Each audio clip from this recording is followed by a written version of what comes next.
सुदीर्घ काल के संघर्ष से हमें प्राप्त हुई। ऐसा सागर मंथन जब ये सुदीर्घ संघर्ष से प्राप्त होता है तो वह अमृत तुल्य ही होता है। अतएव आज़ादी का यह अमृत जो प्राप्त हुआ हमें 15 अगस्त 1947 को, उसका महोत्सव 75 वर्ष पूर्ण होने पर हम मना रहे हैं।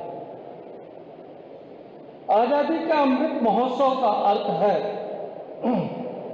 प्रधानमंत्री जी के शब्दों में, आज़ादी स्वाधीनता के ऊर्जा का अमृत, स्वतंत्रता संघर्ष के योद्धाओं के इंस्पिरेशन का अमृत, नव विचारों, नवाचारी संकल्पों तथा आत्मनिर्भर भारत का अमृत। ये आत्मनिर्भर भारत का अमृत ही हमें वह ऊर्जा देगा, वह संकल्प देगा जिसकी सिद्धि के लिए हमें तन मनसा वाचा कर्मणा जुटना होगा। यह महोत्सव राष्ट्र के जागरण का उत्सव है, सुशासन के सुस्वप्नों को परिपूर्ण करने का उत्सव है और वैश्विक विकास और शांति स्थापना का उत्सव है। प्रधानमंत्री मोदी जी के ये शब्द है।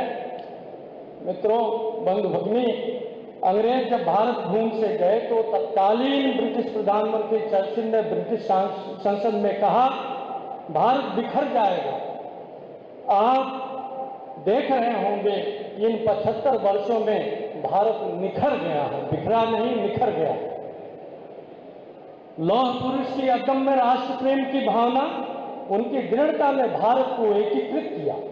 इन 75 वर्षों में भारत वर्ष निखरा है। भारतीय प्रायद्वीपों में अवस्थित देशों के लिए भारतवर्ष नजीर बना और दुनिया के लिए सबसे बड़ा लोकतंत्र। यह कैसे हुआ? भारत देश के पीछे भारतीय धर्म संस्कृति आध्यात्मिक मनीषा है, वही हमारे मानस को परिपुष्ट करती है और हम दुनिया को लोकतंत्र की संकल्पना देने वाले लोग हैं। बंधु भगिनियों, भारत एक आध्यात्मिक राष्ट्र है, एकता के केंद्र के रूप में, सांस्कृतिक एकता के केंद्र के रूप में ख्याति प्राप्त है। भारतीय मानस को देश के प्रति अनुरागी एवं स्वामी भक्त बनाते हैं। श्री गोरक्ष पीठ के पूज्य पीठाधीश्वरों की यह परंपरा रही है कि जब जब देश के किसी कोने में धर्म संस्कृत हिंदू समाज पर आक्षेप आरोप लगता है, तब तब न केवल पूज्य पीठाधीश्वर उस आक्षेप आरोप का प्रतिघात करते हैं, बल्कि उसको खत्म करने के लिए नेतृत्व करते हैं। यूं तो कई कार्य हैं बंधु भगिनियों, पर एक दैवीय दिव्य कार्य का उल्लेख मैं करना चाहता हूं। श्री राम जन्मभूमि मुक्त हेतु आंदोलन, प्रभु श्री रामलला का मंदिर आजादी के अमृत काल में निर्मित होगा। यह राष्ट्र मंदिर भारतीय मनीषा और भारतवर्ष के उत्कर्ष का द्योतक हो। सन 1949 में रामलला के प्रकटीकरण की घटना से शुरू होकर जब पूज्य महाराज श्री अपने अंत में अपने गोद में प्रभु श्री रामलला को लेकर करीब करीब 1.5 किलोमीटर की यात्रा तय कर आज प्रभु श्री राम जहाँ पे विराजमान है मेकशिफ्ट में, वहां पर लेकर चल रहे थे, तो वो वीडियो हम सभी लोगों ने देखा था। ब्रह्मलीन दादा गुरुश्री महाराज जी और बड़े महाराज जी ब्रह्मलोक में प्रसन्न हो रहे हों। यह अद्भुत संयोग था मित्रों, यह अलौकिक दृश्य था। हम अपने जीवन काल में ऐसा दृश्य देख पाए। यह नसीब हमको हुआ श्री गोरक्ष पीठ के पूज्य पीठाधीश्वरों, एक लंबी परंपरा जिनकी पुण्यतिथि आज हम मना रहे हैं, उन्हीं महंत द्वय के अकथनीय और निर्वचनीय प्रयास से प्रभु श्री रामलला का राष्ट्र मंदिर आज़ादी के अमृत काल में बनेगा। शिक्षा, स्वास्थ्य, धर्म, अध्यात्म, योग और की प्रकल्प की अनगिनत नवाचारी संकल्पों के साथ श्री गोरक्ष पीठ आज़ादी के अमृत महोत्सव को उत्सव के रूप में सेलिब्रेट कर रही है। आज का व्याख्यान भी इसी कड़ी में एक हिस्सा है। 2017 में जब उत्तर प्रदेश की जनता ने श्री गोरक्ष पीठाधीश्वर को उत्तर प्रदेश की सांस्कृतिक, आध्यात्मिक, सामाजिक, राजनीतिक परिष्कार, संरक्षा, सुरक्षा की जिम्मेदारी सौंपी थी, लोक स्वीकृत लोकमानस में व्याप्त प्रयाग शब्द, विश्वास करिए मित्रों, इलाहाबाद जनमानस में, लोकमानस में इलाहाबाद नहीं था। 450 वर्ष तक लोकमानस में अपनी जगह नहीं बना पाया। जब कोई कुंभ नहाने जाता था तो कहता था प्रयाग जा रहे हैं। उस पूज्य पीठाधीश्वर पूज्य महाराज सिंह ने उस लोक संवेदना को समझा और लगभग 450 साल बाद इलाहाबाद का नामांतरण प्रयागराज के रूप में हुआ। ये सांस्कृतिक अद्भुत घटना है। प्रभु श्री राम के जन्मस्थली फैजाबाद का नाम भी श्री अयोध्या धाम इसी कड़ी का एक हिस्सा। सांस्कृतिक केंद्रों, उत्सवों की सुरक्षा का संकल्प शुरू हुआ। उत्तर प्रदेश आध्यात्मिक रूप से समृद्ध है। नाथ पंथ में दीक्षित पूज्य महाराज जी ने वह नवाचारी संकल्प को मूर्त दिया है जो आने वाली पीढ़ी के लिए नजीर है। भारतीय जनमन की आशाएं आकांक्षाएं बढ़ी है। मानस भी परिपुष्ट हुआ है। भारतीय मानस ने संकल्प लिया कि स्थिर सरकार हो, पूर्ण बहुमत की सरकार हो, केंद्र व राज्य में ऐसी सरकार हो जो नित्य नए विकास के मानकों का संकल्प ले, ऐसी योजनाएं तैयार करें, समयबद्ध उस पर अनुपालन होना हो और समय के पहले प्रोजेक्ट का पूरा होना। यह 2017 या 2014 के पहले सुनने में नहीं आता। सरकार की भ्रष्टाचार की तरफ जीरो टॉलरेंस का संकल्प और ट्रांसपेरेंसी, सुशासन, भारतीय लोकमन को विश्वास हो चला है बंधु भगिनियों कि मेरा टैक्स का पैसा योग्य हाथों में। कोरोना काल का खंड उत्तर प्रदेश का प्रबंधन विश्व में अनुकरणीय रहा। हम तो कहते थे कि हम बहुत भाग्यशाली हैं कि उत्तर प्रदेश में महाराज श्री ने जीवन और जीविका के संरक्षण का जिम्मा लिया था। सोच कर देखिए, अगर ऐसा नहीं होता तो रूह सिहर जाता। हम तो कभी कभी कहते थे कि मैं आपके समक्ष हो सकता है मैं खड़ा भी नहीं हो पाता। राजनीतिक स्थिरता से भारत भारतीय और भारतीयता की विश्व में स्वीकार्यता बढ़ी का उच्चतम स्तर देखने को मिला। आज विश्व किसी वैश्विक नीति के सृजन में भारत को नजरअंदाज नहीं कर सकता। मित्रों, 75 अमृत सरोवरों के निर्माण का संकल्प, आजादी के अमृत महोत्सव के जल संरक्षण हेतु अप्रमेय अभियान है। गांव-गांव में लोग जुड़ रहे हैं और उत्तर प्रदेश पूज्य महाराज श्री के नेतृत्व में अग्रणी भूमिका निभा रहा है। भारतवर्ष के 130 करोड़ जनमन और उत्तर प्रदेश के 25 करोड़ जनमन के सामर्थ्य की अनुभूति करते हुए अपने नेतृत्व की विश्वसनीयता, पुरुषार्थ और परिश्रम की पराकाष्ठा को विटनेस करते हुए अमृतकाल 25 वर्ष हेतु पंच प्राणों की संकल्पना और उसकी सिद्धि का उपाय अभी 15 अगस्त 2022 को माननीय प्रधानमंत्री जी ने लाल किले के प्राचीर से हम लोगों को संबोधित करते हुए दिया। बंधु भगिनी, यह पंचप्राण पंच महाभूतों का पुंजीभूत मूर्त रूप है, हमारे नेतृत्वकर्ता में विद्यमान है। हमें विश्वास है कि यह पूर्ण होगा। अब जरा पंच संकल्पनों की बात कर लेते हैं। पहला बहुत ही कठिन लक्ष्य पर विकसित भारत। विकसित भारत 5 ट्रिलियन इकोनॉमी के लक्ष्य को पार करता हुआ और उस 5 ट्रिलियन इकोनॉमी में उत्तर प्रदेश का 1 ट्रिलियन इकोनॉमी का योगदान पूज्य महाराज श्री के नेतृत्व में पूरी योजना बन करके उस पर सप्ताह, महीना, साल और 25 सालों के लिए योजनाएं बन चुकी हैं। विकसित होता भारत। अब विकसित भारत से नीचे हमारे नेतृत्वकर्ता को कुछ पसंद नहीं है। लक्ष्य बड़ा है, हमको जुटना होगा, परंतु असंभव नहीं। सही तरीके से पूज्य महाराज जी का पहला इंटरव्यू सही तरीके से तेज गति के तौर तरीकों को अपना करके हमें 1 ट्रिलियन इकोनॉमी को प्राप्त करना होगा। और 5 ट्रिलियन इकोनॉमी में अपना 1 ट्रिलियन इकोनॉमी का योगदान देना हो। प्रधानमंत्री जी ने कहा, गुलामी का एक भी अंश हमारे मन मानस मस्तिष्क में नहीं होना चाहिए। आदतों से हमें हटाना पड़ेगा गुलामी। अपनी भाषाओं पर हम गर्व करें। हम गर्व करें कि वो भाषाएं हमारे पूर्वजों द्वारा इस दुनिया को प्रदत्त की गई हैं।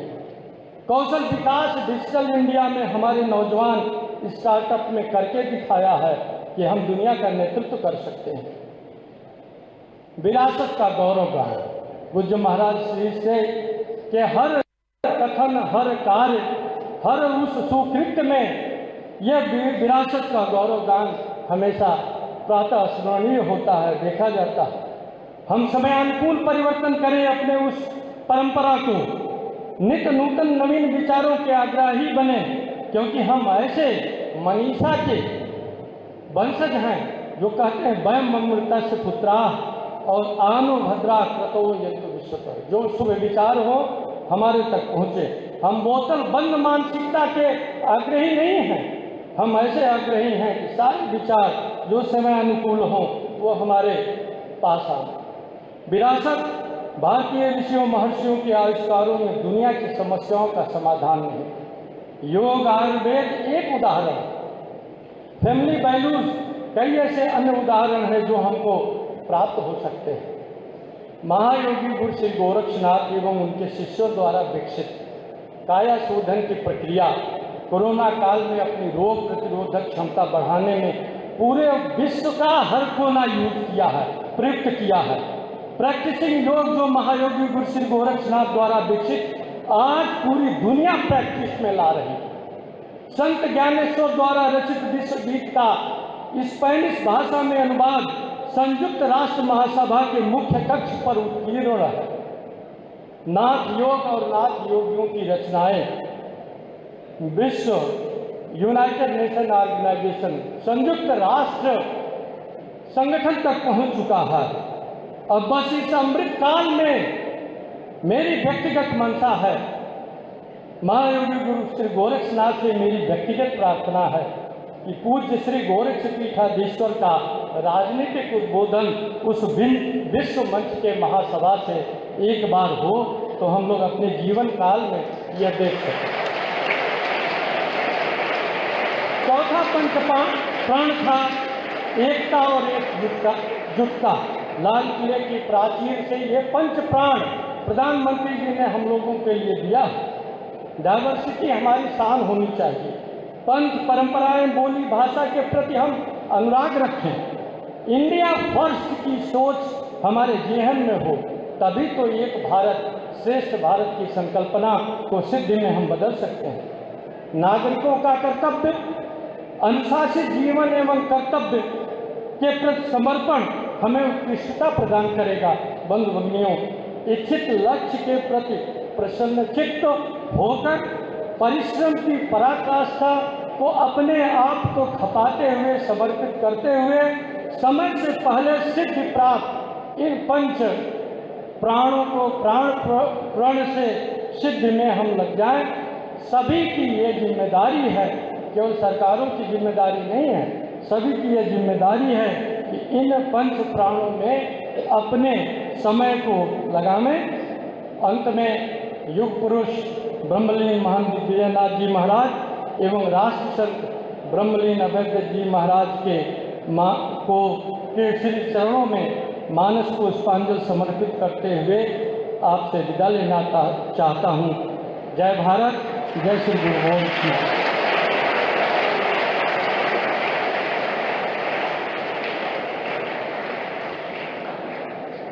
बहुत बहुत धन्यवाद प्रोफेसर रविशंकर जी। और इसके पश्चात मैं आशीर्वचन और मार्गदर्शन के लिए सादर आमंत्रित करता हूँ अशर्फी भवन अयोध्या धाम से पधारे तथा व्यास अनंत श्री विभूति जगत गुरु रामानुजाचार्य स्वामी श्री श्रीधराचार्य जी महाराज। आदरणीय महाराज, उधर ज़्यादा अच्छा है।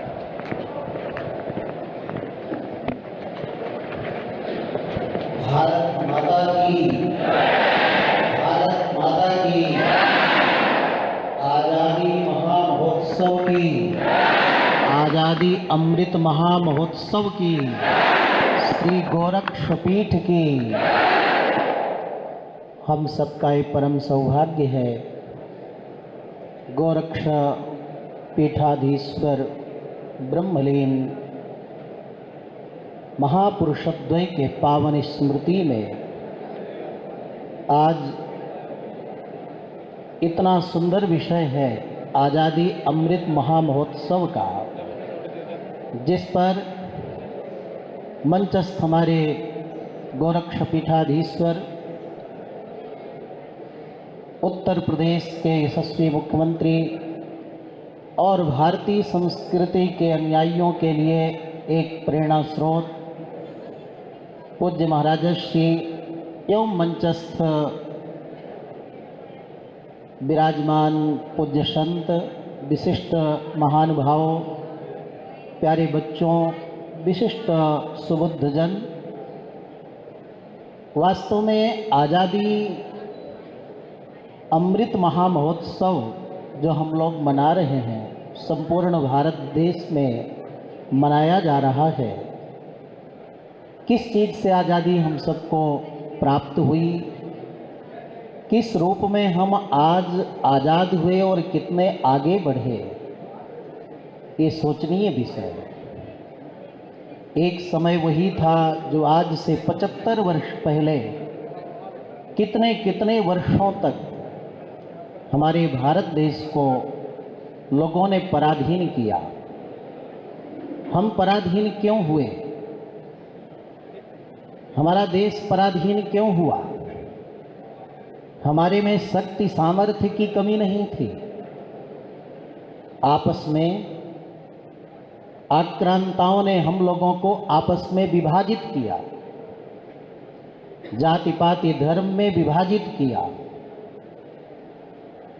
और आपस में लड़ाया और स्वयं हमारे देश पर राज्य किए। नालंदा विश्वविद्यालय को लोगों ने जलाया, मुट्ठी भर लोग आकर उसको जला दिए। आप सोचिए, जहां 10,000 अध्यापक थे, कितनी संख्या रही होगी बच्चों की, परंतु संस्कार नहीं था। संस्कार के अभाव में, संस्कार यही कि हमारे भारत माता पर, हमारी भारतीय संस्कृति पर, हमारे समाज पर, हमारे देश पर कोई आघात करेगा तो हम भले आपस में चार भाई रहते हैं, चार बर्तन होते हैं, खटपट होते हैं, लेकिन हम सब अपनी भारत माता के लिए एकजुट हो जाएंगे। महाभारत में पांडव 5 थे और कौरव 100 थे। अमृत महोत्सव ने हम सब के सामने प्रस्तुत किया। इसकी प्रेरणा थी प्रधानमंत्री जी की।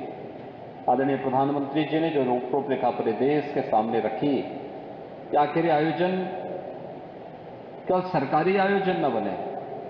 आजादी किसको? केवल राजनीतिक आजादी नहीं मिली देश को। भारत को 15 अगस्त 1947 को संपूर्ण आजादी मिली है और संपूर्ण आजादी में संपूर्ण देश की सहभागिता भी देश की आजादी के अमृत महोत्सव कार्यक्रम के अवसर पर होनी चाहिए। और वह अवसर पर पहली बार देखने को मिला कि हर घर पर तिरंगा फहराने का कार्य हर भारतवासी ने किया था। आजादी के अमृत महोत्सव में जन भागीदारी इसका उदाहरण है। भारत अपने संकल्पों को सिद्धि में बदलना है। इसका एक उदाहरण आप सबके सामने मैं देना चाहूंगा। वह है,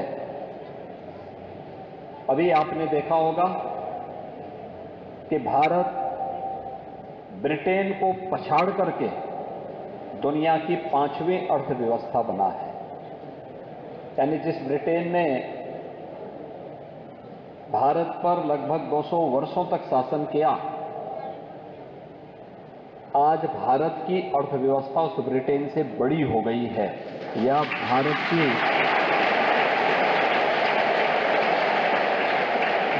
के यशस्वी नेतृत्व की पूरे देश के संकल्प को सिद्धि में बदलने की सफलता का एक उदाहरण पूरे देशवासियों के सामने है। और इसीलिए प्रधानमंत्री जी ने पूरे देशवासियों को इस बारे में आह्वान भी किया कि देश को आजादी अचानक नहीं मिली। ये आजादी के लिए इस देश को अहर्निश प्रयास करना पड़ा, अनगिनत बलिदान देने पड़े।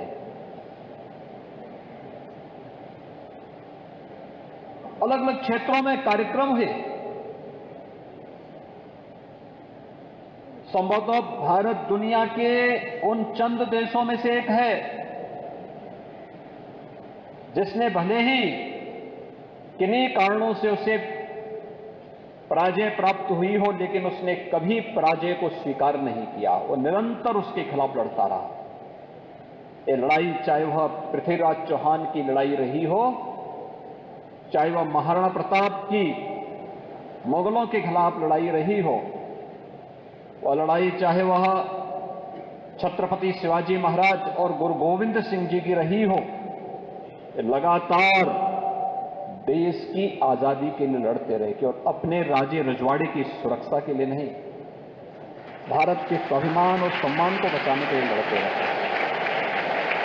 लेकिन उस लड़ाई में जहां राष्ट्रीय स्वाभिमान था, वहीं पर अगर किसी एक चीज की कहीं पर हम लोग देखते हैं कि पूरे देश के अंदर जिस लड़ाई को मेवाड़ से महाराणा प्रताप लड़ रहे थे, अगर पूरा देश उस समय भी एकजुट होकर के उनके नेतृत्व में लड़ा होता तो मुगलों के छक्के वहीं पर छुड़ा करके भारत को सदैव के लिए किसी पराधीनता से मुक्त करने का कार्य उसी कालखंड में हो गया होता।